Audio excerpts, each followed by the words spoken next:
Quand on parle de la sexualité, on pense à plaisir, excitation, orgasme, performance sexuelle, peut-être problème sexuel. Mais ça, ce n'est que la partie visible de l'iceberg. Parce que sous l'eau, il y a des choses peu connues, incroyables, fascinantes, voire effrayantes. Alors attachez vos ceintures ou mettez plutôt vos tenues de plongée. Je vais vous amener avec moi dans les abysses de la sexo. On commencera par des choses en surface, puis on descendra étape par étape. Je vous préviendrai à chaque fois qu'on passera une étape pour bien vous accrocher. Et restez bien jusqu'à la fin parce que je pense que peu de personnes d'entre vous connaissent, par exemple, le syndrome de Coro ou le sploshing. Allez, c'est parti. Allez, commençons par la surface avec des choses que peut-être que certains d'entre vous connaissent déjà. Le gland de lait. C'est une théorie qui se base sur l'équivalence avec les dents de lait. Et cette théorie de gland de lait dirait que, à l'adolescence, le gland de l'enfance, le gland du pénis, tombe et on a notre gland de pénis adulte. La douleur atroce, hein, vraiment, le gland de lait qui tombe, plus jamais. Hein. Moi, je l'ai perdu assez tard, hein. 14 ans. Pour la plupart des mecs, c'est 11-12 ans, tu vois. Monsieur, vous avez perdu votre gland de lait. pas encore de les gars l'anatomie, monsieur. Ah, vérifiez. Et évidemment que c'est faux, le gland ne tombe pas. En fait, tout ça est parti d'une blague, et puis ça s'est transformé en une sorte de mythe, légende urbaine qui continue à tourner. Le goût du sperme. Comme toutes les sécrétions de notre corps, le sperme peut avoir un goût et une odeur qui changent en fonction de ce qu'on mange et aussi de notre équilibre hormonal. Et c'est logique, ce qu'on mange est éliminé d'une façon ou d'une autre, évidemment par les urines, par les matières fécales, mais aussi par la sueur. Alors à votre avis, qu'est-ce qui donne le mauvais goût au sperme? Le tabac et aussi ce qui contient du soufre, comme l'ail, l'oignon, la viande rouge, mais aussi les asperges, les brocolis, les légumes verts. Alors attention, hein, on n'est pas en train de dire qu'il ne faut pas manger ces aliments-là. Mais il faut savoir que si on en mange de façon très répétée, le goût et l'odeur du sperme peut avoir une odeur un peu plus âpre. Et qu'est-ce qui donne une bonne odeur ou un bon goût? Je pense que parmi vous, beaucoup sont en train de penser à un fruit, l'ananas. On en entend parler tout le temps. En fait, tout ce qui est acidulé et sucré va donner un goût plutôt agréable et une odeur plutôt agréable. Donc l'ananas, kiwi, citron, orange, fraise, myrtille, mais aussi quelques épices. Si vous voulez en savoir plus sur ce sujet, tout savoir sur le sperme ou même sur le goût du sperme, allez voir la vidéo que je vous ai déjà faite là-dessus. Pénis de sang, pénis de chair. Le pénis de sang, c'est un pénis qui, à l'état de repos, est plutôt rétracté, mais qui se développe beaucoup au moment de l'érection, c'est-à-dire entre le repos et l'érection, il peut gagner 4, 5, 6 cm ou plus. Le pénis de chair, c'est un pénis qui, à l'état de repos, est plutôt détendu, et donc, sa variation au moment de l'érection est moins élevée. Le problème vient du fait que les personnes qui ont un pénis de sang, qui représenterait à peu près un tiers de la population, pensent que les personnes qui ont un pénis de chair ont le même développement. La personne qui a un pénis de sang se dit, si moi, entre le repos et l'érection, il y a une telle différence, mais lui qui est au repos est déjà grand comme ça, qu'est-ce que ça va être en érection? Et en fait, pas du tout. L'éjaculation précoce. Oubliez les mythes qui font croire qu'une éjaculation, elle est précoce si c'est moins de 5 minutes, moins de 10 minutes, ou qu'il faut tenir des heures et des heures. Est-ce que vous savez quel est le temps moyen de la durée de la pénétration dans les pays européens? Ça tourne aux alentours de 5 minutes à peu près. Et est-ce que vous savez que la définition de l'éjaculation précoce ne se contente pas de la durée? Il faut 2 autres critères. Il faut que l'éjaculation survienne en moins de 2 minutes à peu près après la pénétration, et il faut aussi 2 autres choses. Que la personne ait l'impression qu'il manque un contrôle, que ça lui échappe complètement. Par exemple, quelqu'un qui éjacule en 1 minute, 2 minutes, mais qui dit si, je sais contrôler à peu près, mais ça me va très bien comme ça, on va pas le considérer comme éjaculateur précoce. Alors que quelqu'un qui éjacule en 2-3 minutes, mais qui dit mais c'est impossible pour moi de tenir plus, ça m'échappe complètement. On peut le soigner à ce moment-là comme une éjaculation rapide. La notion de contrôle est très importante. Et l'autre notion, c'est le fait de ne pas être satisfait ou que ça pose problème dans la relation de couple. D'ailleurs, les personnes qui ont déjà téléconsulté sur Charles.co pour éjaculation précoce, une fois qu'ils vont mieux, on leur demande au fait, vous tenez combien de temps maintenant? Ils ne savent plus. En fait, une fois que le problème d'éjaculation rapide est réglé, en fait, les personnes ne regardent plus du tout le temps. En tout cas, si vous avez des problématiques de ce type, n'hésitez pas à aller voir les vidéos que j'ai déjà faites sur le sujet. Il y a plein de techniques différentes. Et si vous êtes en difficulté, vous pouvez évidemment consulter ou téléconsulter un médecin sexuel. Le squirting ou éjaculation féminine, c'est le fait que la femme évacue une quantité d'eau plus ou moins importante au moment soit d'un plaisir intense, soit au moment d'une jouissance d'orgasme. Alors ce liquide, je vous en ai parlé dans une vidéo sur est-ce que c'est de l'urine ou pas. J'ai fait une vidéo détaillée pour vous expliquer la conclusion suivante. En fait, c'est de l'urine tellement diluée que ce n'est plus de l'urine. Le squirting n'est pas systématique. On ne sait pas si tout le monde est capable d'avoir une éjaculation féminine. Probablement pas. Et en plus, ce n'est pas corrélé au degré de satisfaction parce que il y a une sorte de vague de mode en ce moment qui dit « Ah, le squirting, c'est vraiment le Graal en sexualité. Le fait d'avoir une éjaculation féminine ou de provoquer une éjaculation féminine, c'est le top du top. » En fait, les études montrent qu'il n'y a pas de corrélation entre le fait d'avoir ou de ne pas avoir d'éjaculation féminine avec avoir ou pas avoir une satisfaction sur le plan sexuel ou une intensité d'orgasme ou une facilité à avoir d'orgasme.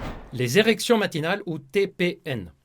Les érections matinales, qu'on devrait plutôt appeler érection nocturne et matinale. Pourquoi je dis érection nocturne et matinale? Parce qu'en fait, l'érection du matin, c'est ni plus ni moins que la dernière érection de la nuit. Dans le passé, on disait que le fait d'avoir ou ne pas avoir d'érection la nuit ou le matin, c'était quelque chose qui reflétait l'état de nos artères ou l'état de nos hormones. Quand on connaît ce principe des érections nocturnes matinales, on se rend compte qu'une des premières choses que ça reflète, c'est plutôt la qualité du sommeil, parce que ça survient pendant la phase de sommeil paradoxal qui arrive juste après la phase de sommeil profond. Et les phases de sommeil profond et paradoxal peuvent être perturbées chez quelqu'un qui a des insomnies, qui a un mauvais sommeil, qui a une apnée de sommeil, qui a un problème d'anxiété, de dépression. Et même dans les problèmes hormonaux, on peut avoir un changement du rythme du sommeil.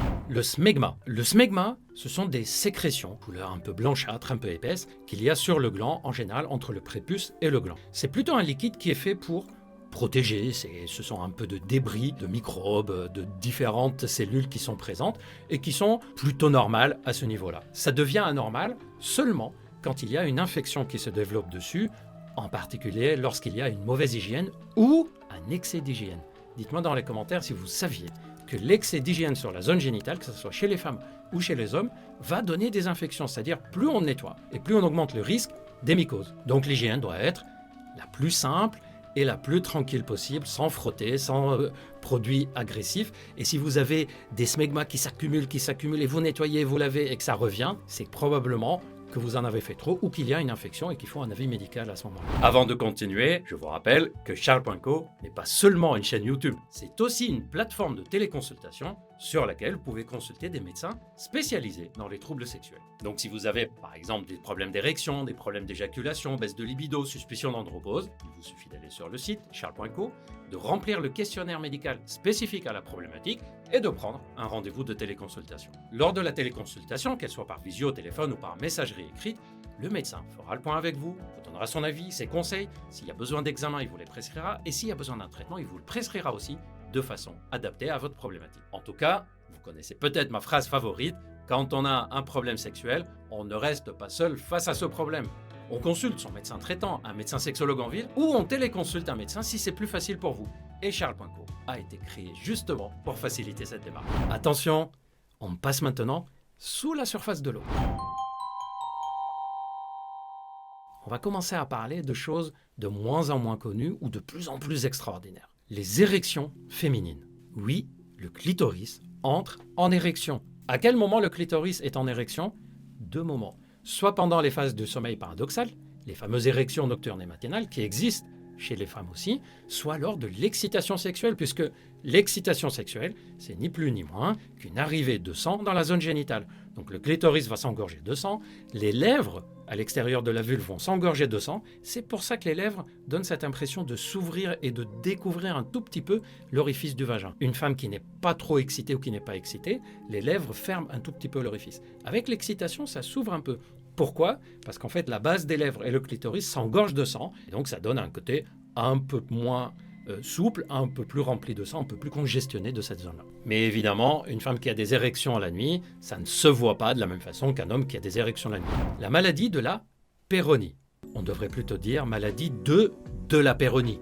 Il s'appelle Monsieur Docteur de la péronie. C'est quoi? C'est une courbure du pénis qui va apparaître secondairement. Secondairement, ça veut dire qu'on n'avait pas de courbure dans le passé et une courbure est apparue. Souvent, dans les premiers mois, il y a aussi une douleur, des difficultés érectiles. En fait, c'est souvent lié à une plaque qui devient plus rigide sur le côté d'une des membranes à l'intérieur du pénis. Et donc, comme c'est plus rigide, au moment où le pénis pousse, la zone rigide n'est pas élastique et ça tourne autour. Attention, c'est à différencier de ce qu'on appelle courbure congénitale. Courbure congénitale, c'est dès les premières érections dès qu'on commence notre vie sexuelle, on remarque que notre pénis n'est pas droit. Ça, ce sont des choses qui sont congénitales, liées simplement à l'asymétrie dans notre corps. On n'a jamais les deux narines identiques, les deux oreilles identiques, les deux yeux identiques. Et de la même façon, le pénis à l'intérieur, il a deux moitiés. Et bien, ces deux moitiés sont quasiment jamais parfaitement symétriques. Il y a toujours une petite asymétrie. Ça va se voir quand cette asymétrie est vraiment marquée, exactement comme quand on a deux yeux. Moi, par exemple, j'ai les deux yeux très asymétriques. Quand on regarde, on voit qu'effectivement, ça l'est. La maladie de la Peyronie, elle, c'est différent. C'est une anomalie qui apparaît sur le pénis tant que la courbure est stable. Qu'il y a eu cette courbure, ça ne gêne pas la pénétration, pas de problème particulier pour l'érection, etc. On n'y touche pas, on laisse comme ça. En revanche, s'il y a des douleurs, des problèmes érectiles avec, ou la courbure devient très gênante, là, ça vaut le coup de consulter. Le point P, c'est censé être le point qui donne les meilleurs orgasmes chez l'homme. On l'a appelé P, un peu en équivalence au point G, évidemment, chez les femmes. En fait, vous savez pourquoi on l'appelle point G? C'est simplement parce que la première personne qui l'a décrite, qui en a parlé, c'est un sexologue dans les années 50-60 qui s'appelle Eric Grafenberg. Et on l'a appelé point Grafenberg, point G. On a appelé point P, pourquoi? Pas parce que celui qui l'a découvert chez l'homme s'appelle Pascal ou Patrick. P par rapport à la prostate. La prostate étant une zone très innervée, très riche en terminaisons de sensibilité, etc. Le fait de la stimuler lors des relations sexuelles donnerait un orgasme incroyable. En fait, ce n'est pas le cas chez tout le monde. Il y a certaines personnes qui disent qu'ils appréciaient les sensations, d'autres qui disent que non. Et d'ailleurs, ça n'a rien à voir avec le fait qu'on est orienté hétéro, homo, bisexuel, notre genre ou quoi que ce soit. Ça n'a rien à voir, c'est un organe dans notre corps, peu importe notre orientation. Si vous avez envie d'essayer ce point P, stimuler la prostate sans rien introduire dans l'anus, si vous voulez savoir comment, allez voir la vidéo que je vous ai déjà faite sur la prostate, la stimulation prostatique. Est-ce que c'est bon? Est-ce que c'est mauvais? Et tout ce qu'il y a à savoir sur la prostate et le plaisir prostatique. L'urine post-coïtale. Beaucoup de personnes sentent une envie d'aller uriner juste après avoir eu des rapports sexuels, femmes ou hommes. C'est comme si ça titillait un peu et qu'il fallait aller uriner assez rapidement. C'est une sorte de réflexe qu'on a dans notre corps. Alors, il n'est pas toujours présent, mais c'est une sorte de réflexe, un peu comme si le corps disait, bon allez, il y a eu des petites choses qui sont rentrées, des petites sécrétions, un peu de microbes, pour éviter une infection urinaire, créer un peu titiller, et ça donne envie d'aller uriner. Donc c'est un réflexe parfaitement normal. D'ailleurs, certaines personnes disent que ça leur arrive uniquement après certains rapports sexuels. Par exemple, les femmes vont dire surtout quand il y a eu des rapports sexuels avec stimulation avec les doigts. D'autres vont dire c'est surtout dans telle ou telle position. Probablement parce que l'urètre ou la vessie sont stimulés de façon différente. Chez l'homme aussi, il y a des hommes qui disent moi ça m'arrive que quand on utilise par exemple du lubrifiant. Ou à l'inverse. En tout cas, si vous sentez que vous devez aller uriner après un rapport sexuel, c'est parfaitement normal. C'est même le signe que c'est l'usine corporelle qui vous dit allez, va uriner, évacue les bactéries post-coïtales. Le safety wank, en français, on pourrait la traduire par la masturbation de sécurité. C'est basé sur l'idée que si on éjacule une première fois, très très vite, avant le rapport sexuel ou au tout début du rapport sexuel, ou avant même d'aller au rendez-vous où on pense avoir un rapport sexuel, ça va nous permettre d'avoir une éjaculation qui se maintient bien et donc de ne pas jouir rapidement. Oui, ça peut marcher, mais c'est malheureusement une mauvaise idée, pour deux raisons. La première, c'est qu'il suffit qu'un jour vous soyez fatigué, pas en forme, vous avez pris un peu d'alcool, l'ambiance n'était pas top, on ne va pas forcément avoir une deuxième érection. Deuxième raison, c'est qu'avec l'âge, notre érection, effectivement, on peut avoir un temps de latence qui est de plus en plus élevé. Le temps entre le moment où on éjacule et le moment où on a une deuxième érection peut s'allonger aussi avec l'âge. Et donc finalement, on n'apprend pas du tout à contrôler le réflexe éjaculatoire. De temps en temps, de façon transitoire, cette masturbation préventive, le safety wank, pourquoi pas? Mais si vous voulez apprendre des véritables techniques pour maîtriser, contrôler la montée de l'excitation et de l'éjaculation, allez voir plutôt les vidéos que je vous ai déjà faites avec plein de techniques efficaces qui aident à contrôler. Le NoFap Blue Balls. Alors le NoFap, c'est le fait de ne pas se masturber. Blue Balls, c'est le fait qu'on va avoir les organes génitaux bleus parce qu'on ne sait pas masturber. Pour info, c'est plutôt engorgé par du liquide séminal, surtout si on a eu de l'excitation. En fait, imaginons quelqu'un qui est excité. Il y a des réflexes dans notre corps. Le cerveau, les organes génitaux se disent « je suis excité, peut-être que je vais devoir jouir tout à l'heure » ou « allez, je m'y prépare ». Donc on mobilise du liquide spermatique, un peu de sang dans cette zone-là, et on se prépare. Et puis finalement, il n'y a pas d'éjaculation. Ce liquide-là, il va rester là. Dans le passé d'ailleurs, on ne disait pas blue balls, ça ne devient pas bleu. On disait les coliques des fiancés. Parce que dans le passé, comme les rapports sexuels avant le mariage, fallait pas, les fiancés se voyaient, il y avait des frottis-frottas, il y avait de l'excitation, et monsieur repartait, et il n'avait pas éjaculé, et là il y avait les tensions qu'on appelle de nos jours blue balls, qu'on appelait dans le passé les coliques des fiancés. Mais revenons au NoFap. Le NoFap, c'est je me masturbe pas, et c'est censé augmenter mon énergie psychologique, mon énergie physique et augmenter même ma testostérone. En réalité, c'est hyper variable d'une personne à une autre. C'est non seulement non prouvé, mais même chez les personnes chez qui ça augmenterait un peu, c'est très transitoire. Sur ce genre de choses, il n'y a pas de règle fixe, c'est intervariable. Le syndrome du pénis captif. C'est quoi? C'est le fait que le pénis se retrouve coincé dans le vagin ou dans l'anus, mais c'est décrit pour le vagin, lors d'une pénétration. L'idée, c'est quoi? C'est que le vagin, qui a une forme plutôt comme un diabolo, en fait, il y a une zone qui est resserrée. C'est pour ça que quand vous introduisez quelque chose dans le vagin, doigt ou pénis, vous sentez qu'il y a 2-3 cm au début, puis il y a une zone légèrement serrée, puis de nouveau derrière, il n'y a plus rien de serré, il n'y a plus de résistance. Cette zone qui est en forme de diabolo peut se contracter d'un coup, par exemple si la partenaire a très mal. La douleur donne une contraction violente. C'est un réflexe dans notre corps. Quand vous avez mal, on se contracte. Quand on a mal à la cuisse se contracte. C'est un réflexe. Et ça peut parfois coincer le pénis qui est à l'intérieur. Et plus on essaie de se retirer, plus le pénis en fait va faire mal à la partenaire.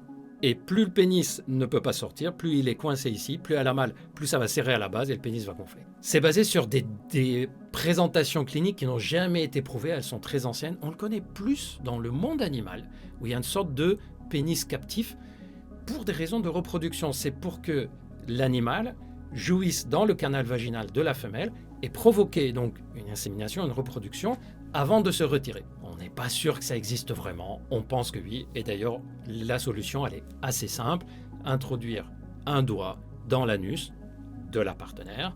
Pourquoi? Parce que c'est quelque chose qui peut provoquer un relâchement du muscle au niveau du vagin.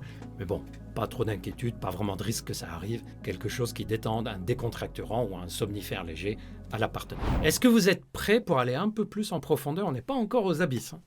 Mais passons à un cap supplémentaire. Accrochez-vous, mettez l'oxygène.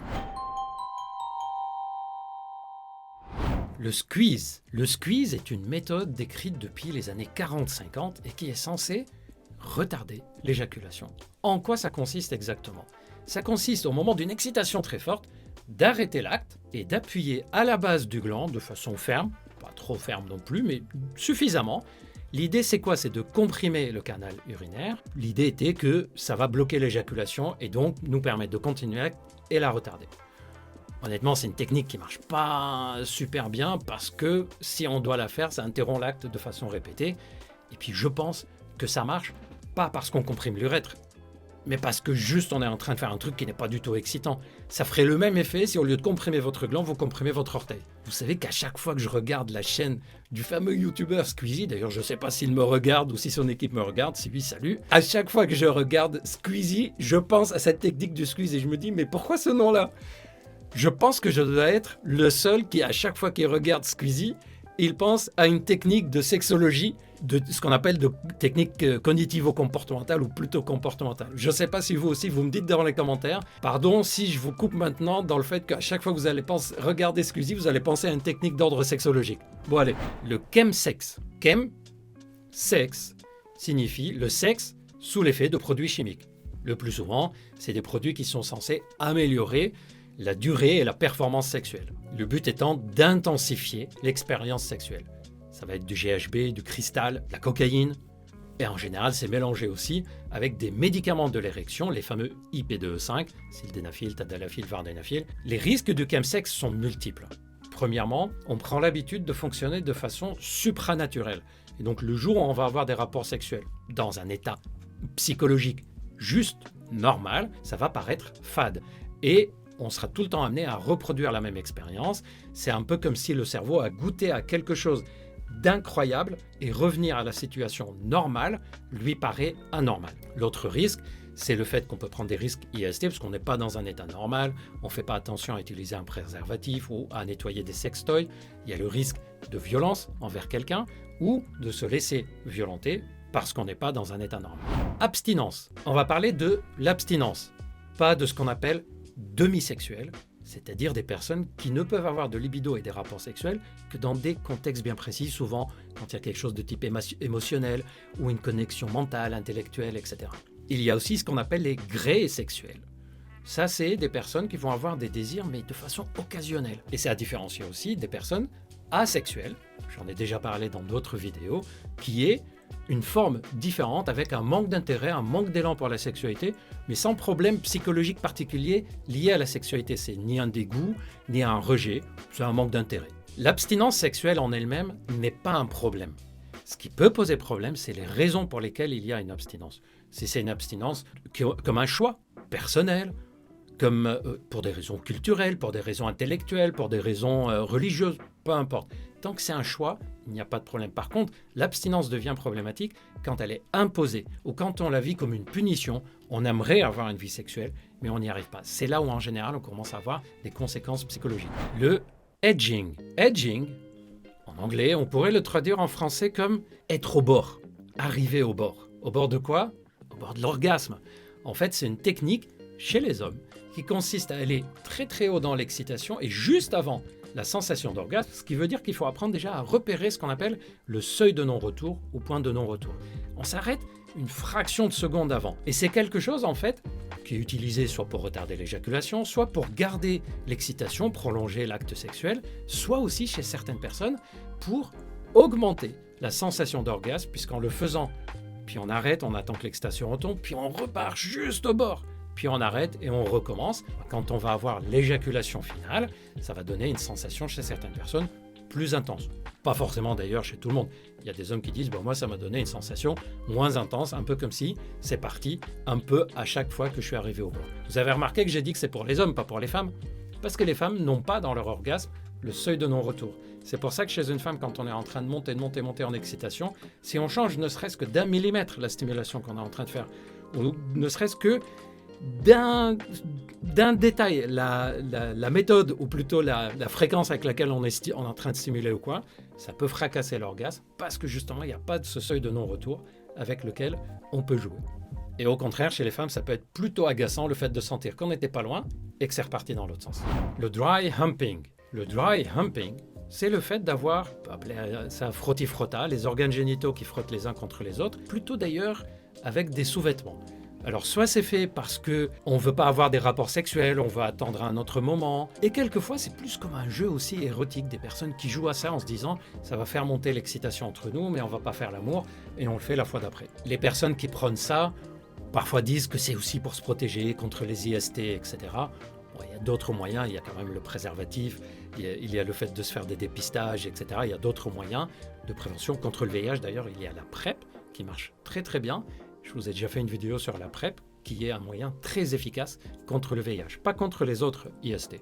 Et puis chez d'autres personnes, cette technique, c'est pas que pour des raisons, on va dire, culturelles ou pour des raisons d'attendre un autre moment, plus comme un jeu érotique qui se fait. Les kinks et les X, c'est quoi ça? Les kinks, ce sont les choses qui vont te booster immédiatement sexuellement. C'est ce qui te parle à toi et tu sais que ça marche pour toi. Les X, c'est exactement l'inverse, les choses qui vont te bloquer immédiatement. Une sorte de drapeau rouge, une alerte qui sonne et toute l'excitation sexuelle retombe. Est-ce que vous sauriez dire quels sont les top 3 des kinks et des X d'après une étude récente? Allez, je vous les donne. Les top 3 des kinks, les jeux de rôle. On joue le rôle qu'on ne se connaît pas, d'un étranger, comme s'il y en a un qui dominait l'autre, etc. En numéro 2, ce sont les accessoires. Que ce soit des sextoys, des tenues sexy, des huiles de massage, des cordes, des menottes. Il y a des personnes qui, dès qu'ils pensent à ces choses-là, ça y est, l'excitation se réveille. Numéro 3, ce qu'on appelle les dirty talks, c'est-à-dire le fait de dire des mots un peu sales pendant les rapports sexuels. Et évidemment, on s'assure quand même que la personne est consentante et qu'elle est partante pour ça et que c'est un jeu réciproque et non pas quelque chose qui sera mal vécu en face. Mais il y a des personnes, rien que le fait d'avoir des mots un peu crus pendant les rapports sexuels, tout d'un coup, leur excitation monte d'un coup. Et les top 3 des X, là j'ai besoin que vous me dites vous si vous vous reconnaissez dedans. Le numéro 1, toute catégorie confondue, qui fait immédiatement chuter l'excitation, c'est le manque d'hygiène ou les odeurs désagréables. Je sais, ça peut paraître banal, mais quand on fait les enquêtes, c'est un des premiers trucs qui est dit, ce qui veut dire que ça existe. Le numéro 2, c'est les bruits étranges. Une respiration étrange, une façon de grommeler bizarre pendant les rapports sexuels, voire parfois des bruits que les personnes entendent, mais au niveau de la zone génitale, comme par exemple le P vaginal. Et le numéro 3, je suis sûr que vous l'avez celui-là, vous me dites dans les commentaires. Les chaussettes au lit, ça a l'air d'être un des top 3 des trucs qui immédiatement font retomber l'excitation. Le choking. Le choking, asphyxie érotique, c'est le fait de comprimer la gorge lorsque l'excitation est forte. Chez certaines personnes, c'est censé augmenter la sensation de plaisir d'excitation et décupler aussi les sensations orgasmiques. Ça vient de quoi? Ça vient du fait que il y a le jeu de domination qui joue dedans, il y a le fait que c'est un jeu érotique supplémentaire, mais il y a aussi une autre chose. Est-ce que vous avez déjà remarqué que juste avant l'orgasme, notre respiration est plutôt bloquée? Dans les parties de l'excitation qui est en train de monter, on a le rythme cardiaque et la fréquence respiratoire qui augmente. On respire de plus en plus vite ou de façon plus saccadée. Mais juste avant l'orgasme et pendant l'orgasme, on a la fréquence cardiaque qui, elle, continue à augmenter, et la fréquence respiratoire qui s'arrête d'un coup, un peu comme si on était en apnée. D'ailleurs, on appelle ça l'apnée orgasmique. Sauf que cette méthode de shocking, d'asphyxie orgasmique ou érotique, comporte, comme vous vous doutez, un vrai danger. Si on ne dose pas suffisamment ce qu'on est en train de faire, si la personne n'est pas consentante évidemment. Et le danger d'ailleurs ne vient pas tellement du fait qu'on est asphyxié, c'est-à-dire ça ne vient pas du fait qu'on comprime les voies aériennes. Parce que quand on le fait, on comprime aussi les carotides, c'est-à-dire les artères qui amènent le sang au cerveau. Et le sang n'arrive plus de façon suffisante, le cerveau n'est plus suffisamment oxygéné. On peut faire comme un AVC, c'est-à-dire un accident vasculaire cérébral, parce que le cerveau n'arrive pas dans la zone cérébrale. Et puis il y a une zone ici, autour des carotides, qui ralentit fortement la fréquence cardiaque. On appelle ça le massage cardiaque. C'est une technique connue par les médecins et les infirmiers, en particulier aux urgences. Quelqu'un qui a une tachycardie, une très forte accélération du rythme cardiaque, on peut lui faire un massage sur cette zone-là pour provoquer une stimulation des nœuds carotidiens. Et en fait, c'est un réflexe neurologique, ça va ralentir la fréquence cardiaque. Bref, pour toutes ces raisons, il vaut mieux le faire de la façon la plus douce et la plus prudente possible si vous avez envie de le faire. Est-ce que vous êtes prêts pour aller dans la partie la plus profonde, dans les abysses de la sexo? Mettez bien l'oxygène, accrochez-vous bien, c'est parti. L'intelligence artificielle et le deepfake. Le deepfake, ce sont des créations d'images générées par l'intelligence artificielle, mais qui sont tellement réelles qu'on pourrait vraiment croire que c'est une vraie personne qui est en train de dire réellement les choses ou en train de faire réellement tel comportement. Les problèmes qu'apportent les deepfakes en sexologie sont multiples. Premièrement, le non-consentement. On estime que 90% des vidéos deepfake sexuelles sont faites sans le consentement de la personne qui est mise dans la vidéo. Ça peut être une voisine, un voisin, une personne qu'on a croisée, qu'on a pris en photo, une célébrité qu'on a pris de photo. Ça peut être sur vos réseaux une photo qui est prise de vous et utilisée ensuite dans des deepfakes de films pornographiques par exemple. C'est aussi très utilisé dans les harcèlements, ou ce qu'on appelle le porn revenge. Et même si ensuite on arrive à démontrer que cette vidéo de moi, elle est fausse, malheureusement, les conséquences psychologiques peuvent être désastreuses et les conséquences sociales aussi. Il y a un autre danger pour la personne qui utilise le deepfake. C'est que ça peut devenir très addictif et ça éloigne de la réalité. On se déconnecte de la réalité puisqu'on peut créer la réalité qu'on veut. Et ensuite, notre cerveau, notre fonctionnement neuropsychologique peut être en difficulté pour revenir dans la réalité de la vie de tous les jours et même dans la sexualité de la vie réelle. Et évidemment, il y a tous les problèmes d'usurpation d'identité et plein de dérives de ce type. Alors, quelques petits conseils pour vous pour éviter que ça vous arrive. Sur vos réseaux, faites attention à verrouiller vos paramètres de sécurité, vos paramètres plutôt de confidentialité. Faites-les régulièrement vérifier que ces paramètres sont bien en place. Et surtout, quand vous envoyez des photos, même si c'est à des personnes que vous connaissez, vous pouvez aussi surveiller sur les moteurs de recherche inversés comme Google Images, etc., s'il y a des images de vous qui traînent. Et surtout, vous les signalez. Je sais que si ça arrive, on est comme bloqué, choqué, et on a tendance plutôt à vouloir que ça ne se voit pas. C'est très important de signaler tout de suite. Déposer plainte, parce qu'il y a des lois contre ça de plus en plus, même si je sais que les enquêtes sont souvent interminables et que c'est difficile, mais il faut les signaler, ne pas rester seul, prévenir des amis pour que vous ne soyez pas seul et que vous puissiez résister et contrecarrer ce genre de choses si ça vous arrive. Et d'ailleurs, je vous ai déjà parlé ici de deepfakes qui ont été faits, c'était pas pornographique, quoique je ne suis pas au courant, avec mon image et ma voix pour vous vendre des produits, des arnaques, vous faire croire que j'ai dit telle ou telle chose. Faites toujours attention, regardez bien la vidéo, en général on voit que la bouche ne bouge pas en même temps que les paroles, mon visage n'est pas le même, il est comme figé, j'ai quasiment pas de rides. Faites attention, il y a beaucoup d'arnaques qui circulent, qui utilisent mon image et ma voix. Ici, je vous donne des informations, je vous dis quand est-ce qu'il faut consulter, je vous dis qu'il y a la possibilité de téléconsulter des médecins sexologues, mais je ne vous vendrai jamais un produit miracle en vous disant « achetez ça » et ça va résoudre vos problèmes. Le syndrome de Coro. Le syndrome de Coro, on peut le comparer à une sorte d'attaque de panique, voire de crise délirante, au cours de laquelle on pense que notre pénis est en train de disparaître, de rentrer dans le corps complètement, et donc de perdre nos organes génitaux. C'est hyper angoissant pour les personnes à qui ça arrive. Et les personnes chez qui ça arrive n'inventent pas ça.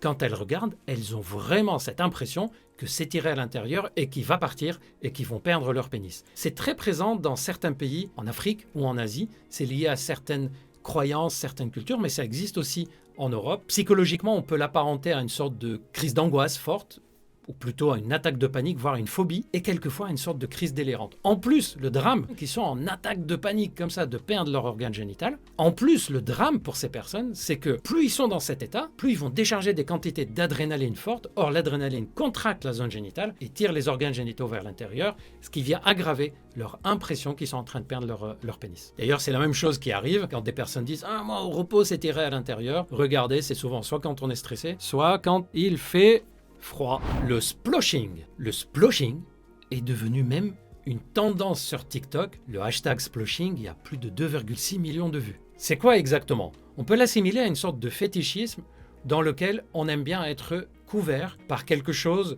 de liquide, de mou et plus ou moins sale ou plus ou moins alimentaire ou boueux ou quelque chose de ce genre. En anglais, on dit le wet and messy. W-A-M. C'est par exemple être couvert de boue, de peinture, de crème fraîche, toutes sortes de liquides ou de choses de consistance molle. C'est une tendance, c'est une trend en ce moment. Probablement que ça sera une mode dans son intensité parce que ça a toujours existé et ça existera toujours. D'ailleurs, je vous reparlerai à la fin de la vidéo d'autres fétichismes beaucoup moins connus. Le sexting et sextorsion. Le sexting, c'est le fait de s'envoyer par message des images sexuelles de nous-mêmes à une personne probablement plutôt connue. Je pense que de nos jours, on évite quand même d'envoyer à quelqu'un qu'on ne connaît pas. Le problème, c'est qu'on peut avoir des sextorsions, c'est-à-dire de l'extorsion basée sur des images sexuelles qu'on a recueillies de vous. Et si vous pensez que c'est rare, sachez qu'une enquête de Snap a montré un quart des personnes de moins de 23 ans disent avoir déjà été victimes d'une tentative de chantage de sextorsion. Et si vous pensez que l'objectif des personnes qui font du sextorsion, c'est l'argent, vous vous trompez, puisque la moitié des sextorsions concernent de l'argent. Et d'ailleurs, quand vous payez, ils continuent et ils continuent et ils vous lâchent jamais. Par contre, leur demande, c'est plutôt de continuer à envoyer d'autres images sexuelles de vous. Et là, on tombe dans un monde de pornocriminologie, de pédopornocriminologie, et ils vont extorquer des images de vous qu'ils vont utiliser. Le mode opératoire de ces personnes peut varier, mais la plupart du temps, c'est d'abord un contact très sympa, une personne qui vous paraît très attirante physiquement, et rapidement, la personne va commencer à parler de façon séductrice. Il va vous envoyer même une image plus ou moins dénudée ou dénudée d'elle-même ou de lui-même. Souvent, ce sont d'ailleurs des fausses images qu'il a recueillies à droite à gauche, et en contrepartie, il va vous demander d'envoyer des images. Et vous vous dites, la personne m'a envoyé des images nues, donc on est en confiance, je peux envoyer moi aussi. Faites attention quand vous envoyez des images par les réseaux, par des messages, par SMS, Snap, WhatsApp, peu importe. Faites très attention, même quand vous connaissez parfaitement la personne en face. Parce que vous ne savez pas si un jour il y a un conflit avec cette personne, ce que cette personne en fera. Et aussi, vous ne savez pas si cette image va tomber entre les mains d'une personne autre que la personne à qui vous l'avez envoyée. 2-3 règles à connaître. Jamais, jamais votre visage sur ces photos. Jamais avec un arrière-plan où on reconnaît clairement où vous êtes et qui vous êtes. Jamais avec des parties de votre corps, avec un tatouage que tout le monde connaît chez vous, une cicatrice, des grains de beauté bien connus de chez vous, ou n'importe quel autre détail. En gros, l'idée, c'est que si un jour, ces images sexuelles que vous avez envoyées sont dans les mains de quelqu'un de mal intentionné, qu'il n'y ait rien sur ces images qui puisse vous identifier, vous, clairement. Le gooning. Qu'est-ce que c'est le gooning? Le gooning, c'est le fait de rester dans un état d'excitation très prolongé de façon volontaire. Le plus souvent, c'est en étant devant des films pornographiques, avec ou sans avoir pris des matières chimiques, des drogues ou des médicaments de l'érection qui boostent. En fait, le danger vient du fait que quand on rentre dans ce phénomène de gooning, notre cerveau peut rentrer dans une dimension un peu comme si on était dans une sorte de distorsion de la réalité. Ça peut provoquer ensuite des vraies dissociations, c'est-à-dire on ne sait plus si on est dans le monde réel ou dans le monde virtuel. On sait que les personnes qui l'ont expérimenté ensuite ont beaucoup de mal à revenir vers une sexualité avec un côté émotionnel, relationnel.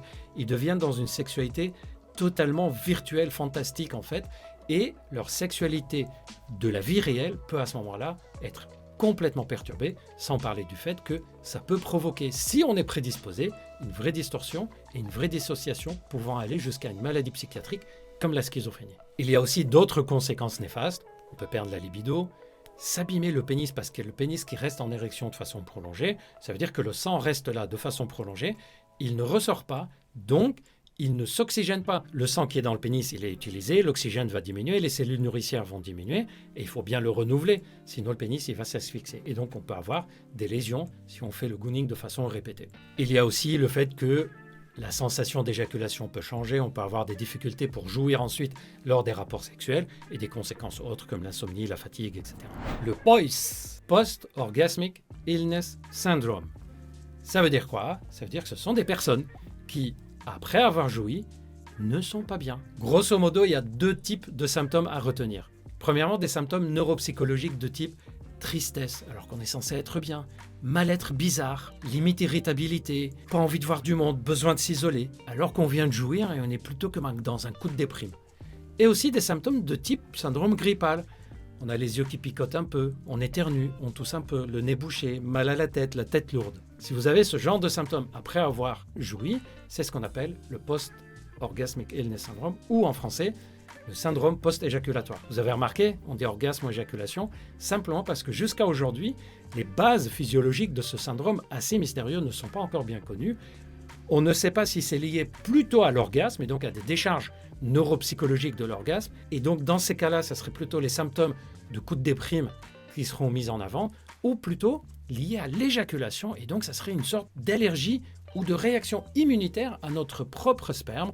Et à ce moment-là, on a plutôt les symptômes comme une grippe, en fait comme une allergie, quoi. En tout cas, normalement, après une jouissance, après un orgasme, on doit avoir un état de bien-être et de détente. Si vous ne l'avez pas et qu'à l'inverse, vous avez plutôt un état de mal-être, c'est quelque chose qui est connu, qui peut se soigner. Il y a différents traitements. Par exemple, des traitements antihistaminiques peuvent suffire. Parfois, des traitements de stabilisation de l'humeur pour éviter les descentes après l'orgasme. Parfois, des techniques purement comportementales. En tout cas, c'est quelque chose qui peut nécessiter des soins, soit auprès de neuropsychologues, soit auprès de médecins sexologues ou tout autre spécialiste qui s'intéresse à ce sujet. Et on arrive au fétichisme. Les fétichismes les plus inconnus. Là, on arrive vraiment dans les abysses des choses peu connues, fascinantes. Ça sera même effrayant sur certaines choses.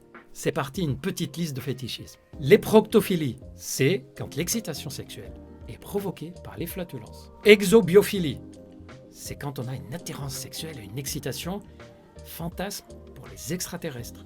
Spectrophilie, ça c'est quand on a des fantasmatiques, des envies, de l'excitation et un fétichisme pour les fantômes et les démons. Objectophilie, c'est le fait d'avoir de l'attirance sexuelle pour des objets. Un des exemples les plus connus, vous me dites si vous l'avez la référence, c'est Erika Labrie qui s'est mariée avec la Tour Eiffel en 2007. Algamatophilie, c'est quand l'excitation sexuelle est provoquée par des statues, des poupées. La gypsophilie, ça, c'est quand l'excitation est provoquée par un membre dans le plâtre. Un bras cassé, une jambe cassée, et d'ailleurs c'est souvent associé à une excitation liée à d'autres matériaux médicaux. La mécanophilie, vous l'avez celui-là, c'est quand l'excitation est provoquée par des objets mécaniques, des voitures, motos, la Formule 1, même par des jet skis et des vélos. Acrotomophilie, ça c'est quand l'excitation sexuelle est provoquée par des membres amputés. Asténéophilie, c'est quand l'excitation sexuelle est provoquée par un état de fatigue important, en fait par une personne qui est malade. Et formicophilie, ça c'est l'excitation qui est provoquée par le fait qu'il y ait des insectes, pas le fait de voir des insectes, le fait que les insectes soient sur les organes génitaux. Petit rappel, puisqu'on est en train de parler des fétichismes, les fétichismes en eux-mêmes ne sont pas systématiquement classés dans l'anomalie. Ça peut devenir une anomalie quand la déviance provoque quelque chose de malsain chez la personne en face, ou en particulier quand il n'y a pas de consentement des 2 partenaires pour jouer à certains fétichismes. Et ça devient une anomalie quand ça devient obsédant. Une obsession, c'est-à-dire impossible d'avoir une vie sexuelle sans qu'il y ait par exemple des insectes sur les organes génitaux ou sans avoir un bras dans le plâtre. Voilà, je pense que vous l'avez compris, la sexualité est loin d'être juste une question de plaisir et d'excitation. Le monde de la sexologie est un monde infini. J'espère en tout cas que cette vidéo vous a plu. Si ce nouveau format vous plaît, dites-le moi dans les commentaires. Likez, partagez, faites vivre cette chaîne. N'oubliez pas de vous abonner pour ne pas louper les prochaines vidéos. Prenez bien soin de vous. Moi, je reviens très vite avec plein d'autres vidéos, plein d'autres formats, sur plein d'autres sujets. Prenez bien soin de vous et à bientôt.